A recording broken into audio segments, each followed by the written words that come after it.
Hi people. Sometimes teachers use something called algebra tiles to teach how to deal with algebra. And algebra tiles are kind of nice because you can look and see a pictorial representation of what they're talking about.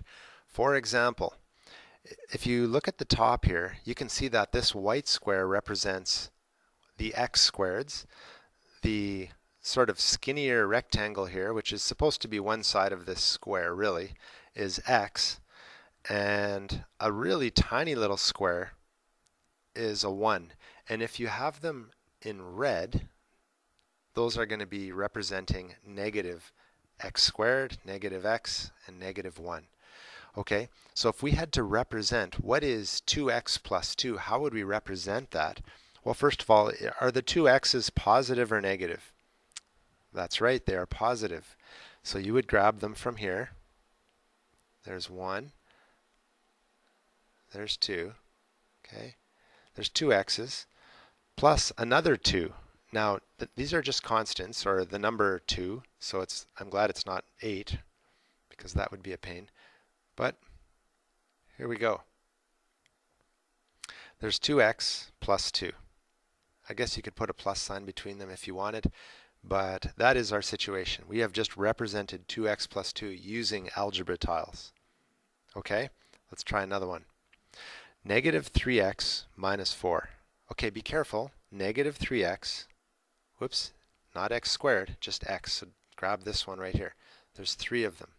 1, 2, 3. Negative 3x minus 4. So I'm going to grab 4 of these. 1, 2, 3, 4. Pretty easy, hey? The reason why this is important, being able to represent this, is sometimes you'll get questions where you have to simplify a longer situation and you will have to cancel things out. Like if we had a 1 there, let's say we had a plus 1 on the end. Let me just write that in. Too bad I don't have a white pen, but I'm just going to go plus 1. What if we had negative 3x minus 4 plus 1? Well, it would look like this, and then you would notice that these two cancel each other out because they are both just the number 1. One's positive and one's negative. They would disappear. So the answer would be 3x plus or minus 3. That's just a way of representing a situation. What if we had this? 2x squared minus 2x plus 5. Okay, well 2x squared, that's positive, and they're x squared, so there's 2 of them.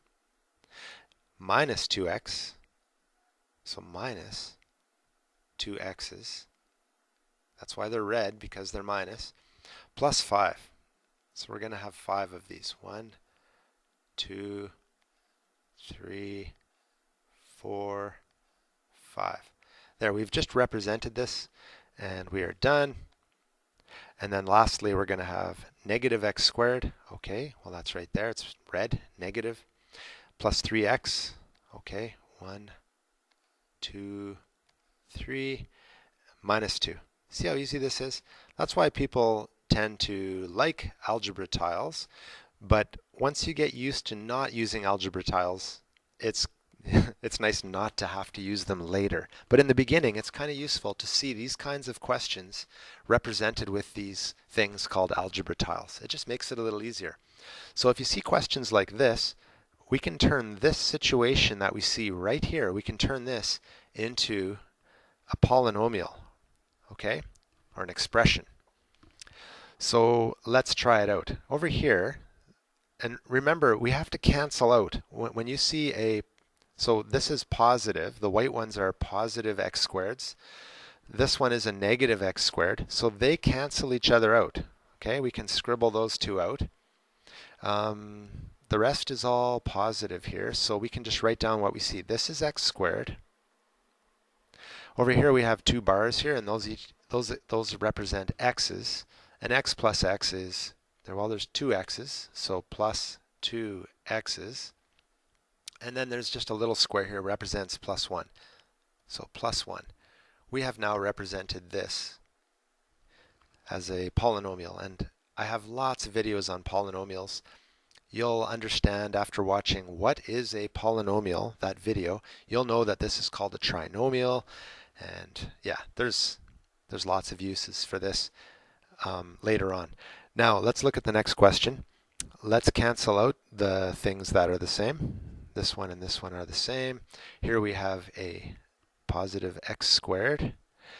As far as these x's here, there's one there and one there. They cancel, so we're left with just plus x.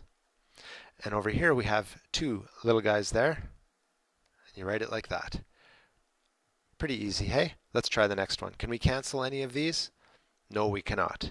So remember, this is negative x squared and another negative x squared, which means we have negative 2x squareds. We have negative 2. We have two of them, and it is negative, so don't forget that negative sign.